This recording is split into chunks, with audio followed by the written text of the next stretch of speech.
it is my revolutionary duty to be part of the armed struggle of the revolution in South Africa.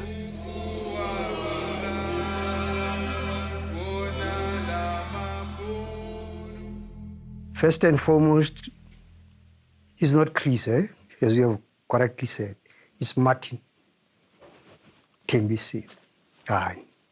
Chris was the name of one of his brothers, which he adopted alongside during the underground struggle. The reason basically being that for security reasons, in order to evade the then apartheid security establishment, where most of us had to change identities. So coincidentally, Chris is not my contemporary, but he was far senior than me. So it was a tradition that when you join the underground struggle, you lose the normal identity, the name, even physically sometimes when necessary. Like you'll know, Bram Fischer had to undergo plastic surgery while he was underground around Johannesburg here, after the Suppression of Communism Act that was enacted in 1955. So it sometimes went to those extremes. You change names as you go along, so that the enemy is unable to trace you, basically. Chris Hani was a fighter. He was a man of stature. And why I say that is that he was not an extremist. He was a person who had family values. You'd know that is highly hailed as a family man, as a family person. He has a beautiful family that speaks highly of him. That would say that yes, we borrowed our father to the world for the purposes of fighting for freedom. When my dad was at home, he was at home. Like that's what I loved about him. That he was very family oriented. So, for example, in summer, what we used to do is we loved swimming. He was very active, and that's where we would be. But normally, our house was just a hive of activity. His friends were always over, and my mom's friends, just a lot of adults and a lot of kids. During periods like Christmas, New Year, he'd round us up all and say, "Guy, let's go for shopping." And then he'd ask one by one, "What do you want?" You say, "I want whiskey there, I want beers there." He'd take us all there. And then in terms of clothes, you'd say, "What type of clothes do you need?" Of course, you say, "I need that pair of clothes, Crockett and Jones," and all these other names, even including hats. So he was the man of the people. So it was one of those homes that was just very busy like that. But when we had quiet moments, you'd either find us, we would be watching movies, you'd be reading somewhere, then we'd get together as a family and eat. And he was a very helpful man around the house. You know, he loved being in the kitchen as well. He would help my mom cook. He was just around. I don't know how to describe it, but you always felt his presence. Even Mom Hani, as a wife, felt that she had a husband. So he was a resilient person with humility. He was a man of stature, a man to be respected and to be remembered for years to come. They were in the garage. That's where he used to work out. Do you know, because he was active, we did active things. So I guess that's how he encouraged us, because when he'd go running, then I'd go on my bike and cycle after him. But he never said, "You guys must get healthy" or whatever. And we ate healthy, he was active, we were active, and we were kids. He didn't like us to sit in front of the TV all day. And he especially despised Mario Brothers, because when we moved, it was the new game we got. And he once said to us, "If I hear that theme song one more time, I will lose it." So we had to start listening to it on mute, playing it on mute. But you'd hate it. If he had to leave the house and we were playing, and we come back, and he comes back and we're playing, we know that day we'd have a fit.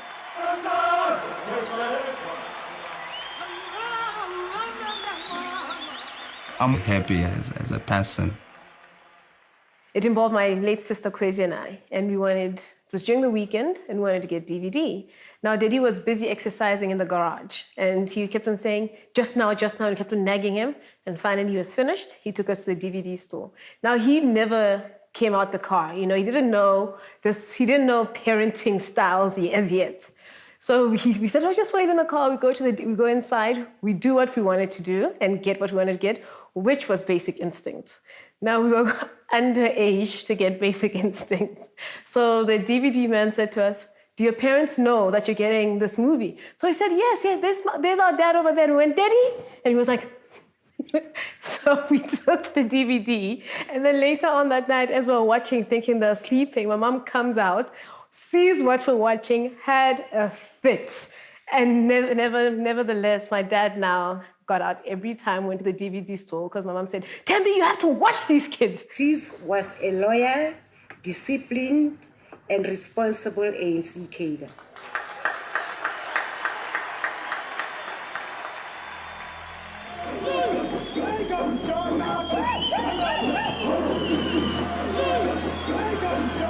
Four shots were fired at about 10 this morning. I saw Chris Hani dead. I look back to that day with vivid memories. They decided to eliminate me by sending an agent to kill me. The issue is survival of the whites in this world of ours.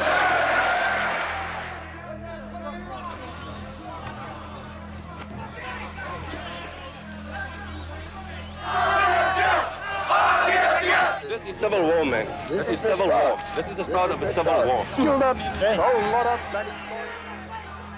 It makes me actually realize, you see, with impatience, the need to defeat, this regime. And I don't mince my words when I'm speaking about this regime. I hate it intensely. I hate it. En met daardie aanspraak is die AWP bereid om die dood tegemoet te gaan. Hulle kry nie ons land nie. Ons sal die ANC gelyk maak met wapengeweld in hierdie land voor hulle.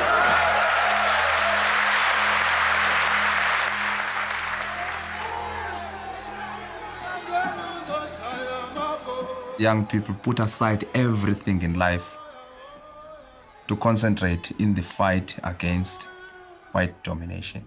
Our policy is one which is called by an Afrikaans word apartheid. And I'm afraid that has been misunderstood so often. It could just as easily, and perhaps much better, be described as a policy of good neighborliness. We don't hate the blacks. We are not racist. We don't hate anybody. We just ask, if the Zulus have a certain culture, let them have their culture. Why should everybody minimize the value they attach now to their culture and region and language? Why should they minimize it to form a new South Africa? If they want to, let them have their own homeland and let them mix at will. Om te oorhandig aan die communisten van die ANC. Dit is God se land. Dit is gelofte land. En hulle sê die AWP dreig weer. Ja! Ek dreig julle in die duidelikste taal. Hou jou pote af van die boere se grond. Small as we are, and with what we've got, we will defend this country to the last man.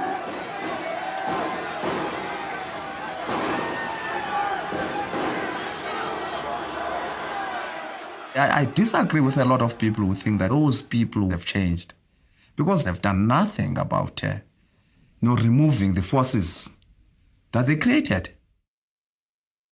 One thing I can say, we're fit actually, we're really specimens of physical fitness. We had prepared thoroughly for this thing. I introduce to you Comrade Chris Hani. I'm baptized now. I'm stronger. I'm all unnerved now, very cool and determined.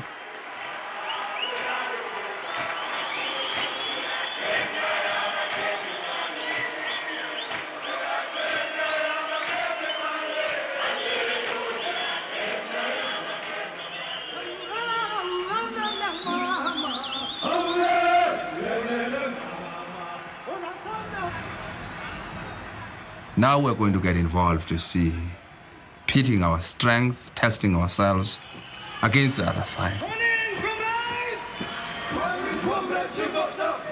They had assassinated us. They had crossed borders to kill us and destroy Umkhonto weSizwe. But all in vain.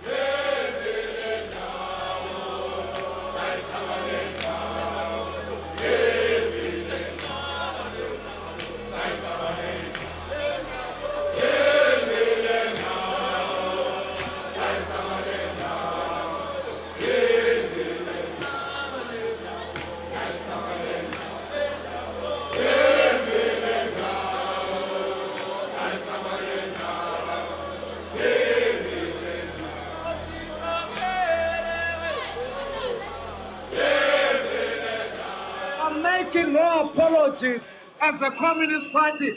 So that all people can have access to the land. Equally, we're making no apologies. City Mfundo must be free and compulsory. We're also making no apologies. City medical care must be free and compulsory. We shall fight for those demands.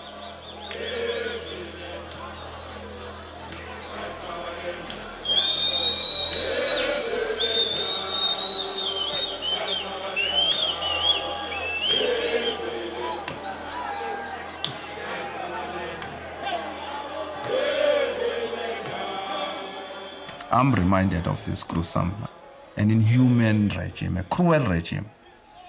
People who were fighting for a right to oppress the majority of the people of this country.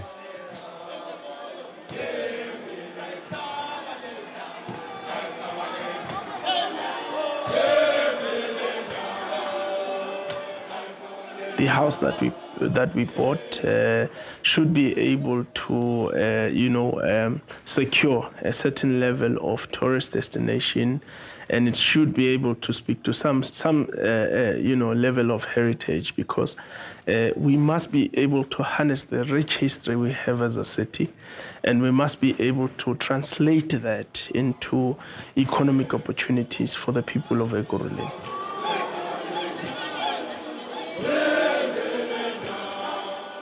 Wayeshilo msizi dube hasina mali asisebenzi hasina mali asisebenzi hasina mali. That's what Msizi Dube will say, and that song still remains relevant today, that as long as there is no socialism in our country, Wayeshilo Msizi Dube hasina mali, our people are still suffering. Therefore the case for socialism become more relevant than ever today. Ungabodala impi yabulala isando. Ungabodala impi yabulala. Ungabodala impi yabulala. Ungabodala. That's all, Comrade.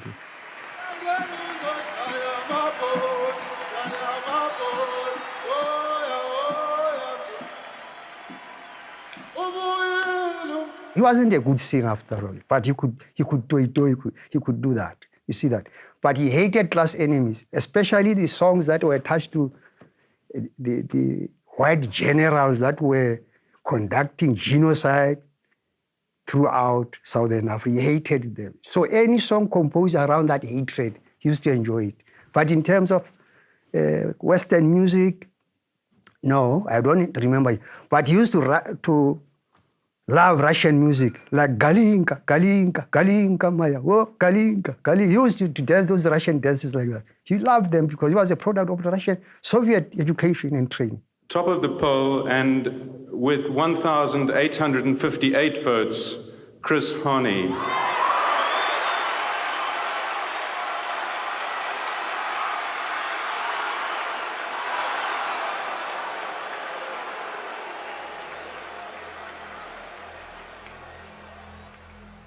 The whole objective was to plunge the country into a situation where, as a result of the chaos which we anticipated would occur as a result of the assassination, that people on the right would be inspired to mobilize and use this vacuum caused by the chaos to effect a counter-revolution and to take over power of the country.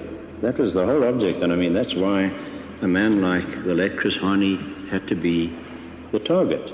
In their actions, the killers of Chris Hani sought to sow division among the people of South Africa so that they could protect minority interests. However, the leadership of President Nelson Mandela rose to the occasion and called on all of us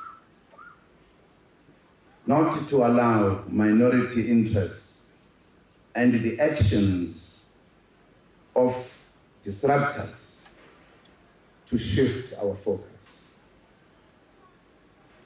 President Mandela called on all of us to honor the sacrifice of Comrade Chris Hani by uniting and accelerating our advance towards democratic elections. A neighbor to Chris, a white woman, they alerted the police that a crime has been committed, my neighbor has been assassinated.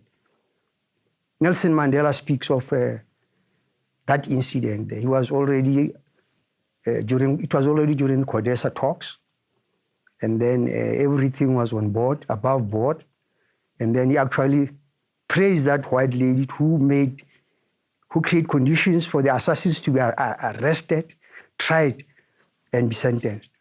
The cold-blooded murder of Chris Hani has sent shock waves throughout the country and the world. Our grief and anger is tearing us apart. A white man full of prejudice and hate came to our country and committed a deed so foul that our whole nation now teeters on the brink of disaster. It is clear that we had a responsibility to save the detachment. We never lost the battle to the bullies in Pretoria. But things changed immediately after the assassination of Chris. People wanted to take up arms. A few of white people somewhere were assaulted or killed or something. But President Mandela had to come up to say, cool it down, cool it down. And then gradually people understood that in the struggle, anything is possible. Sacrifices like this are part and parcel of the revolutionary struggle.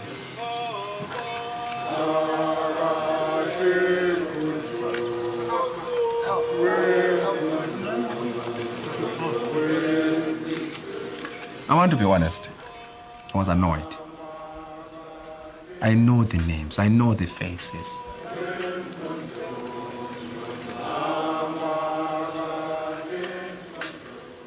I do remember the day that he died. I was in Lesotho. We had gone there for Easter weekend. So that's where I was.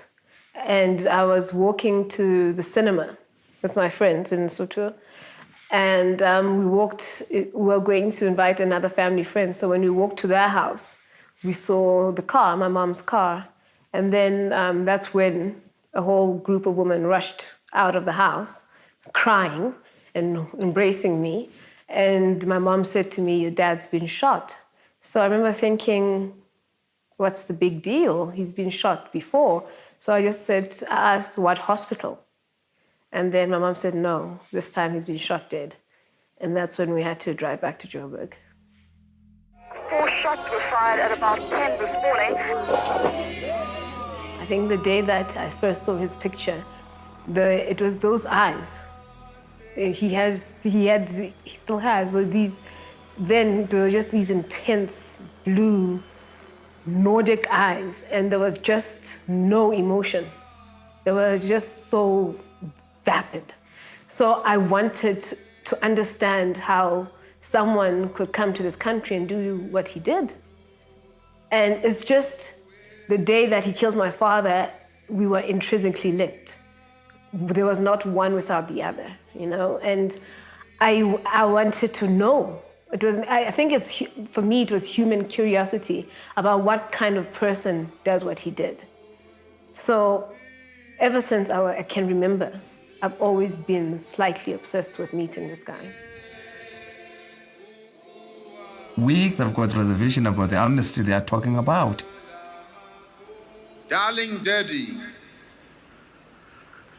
we, your 3 daughters, whom you were always so proud of, want to say to you, thanks for all the love, the care, and the cheer you brought us up with. You will always be in our hearts forever. Lots of love, hugs, and kisses. Neo, Kwezi, and Lindy. The day he pulled that bullet brought in motion a lot of trauma in my life. My late sister was there that day. And as a result, her life was forever affected by Daddy's death. And I think led her into a different path and ultimately to her death. So I think that day he managed to take 2 very important people in my life. And so he took away a grandfather. He took away a male role model in my life. I mean, I would have loved to grow up with a father. So I cannot forgive him for that. But what I have done is I've accepted that it's happened, and I've accepted his apology. They decided to eliminate me by sending an agent to kill me. Well, we want to turn the city from being just a city to a tourist destination. The city of Ekurhuleni houses the biggest airport in Africa. Everyone across the world who comes and lands in South Africa, because you land in South Africa by landing in Ekurhuleni. Therefore, the aerotropolis space that we are in the process of actually coming through with, we want people to be able to relate to the struggle icon that is very much iconic to the city. Chris Hani was a leader of the people. I can describe Chris Hani as a communist. Chris Hani was a revolutionary. The liberator of humankind. Loving. Powerful. One gets speechless when you have to describe Chris Hani. He was a martyr, he was above life. And the bravest man I've ever known.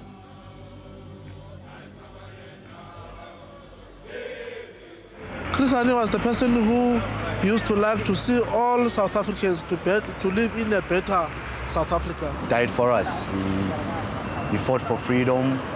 He's a very good hero to me, to the things that he did for South Africa and for the community that he lived in. Chris Hani, to me, that's my icon. That's my best icon. That's my best president to be, even in the grave now. He made sacrifices for us to be where we are today. He's a hero because I wasn't there, but now I've got freedom. He fought for majority of all black people. He wanted freedom in South Africa. He didn't want us to be under white people. Long live on him, Chris Hani, long live. We still want to fighting for it, fighting for the spirit we have been fighting for him. Thank you for being my father. But the brave, proud black South Africans, who with their hands, with limited resources, have refused to be browbeaten, have refused to surrender. For although I was not coming into a situation of freedom, but I knew that nothing would stop us from marching forward to freedom, to a new South Africa, into a free country, into a country where they would fight for social justice, in a country where we would begin to tackle the problems of the poverty of our people.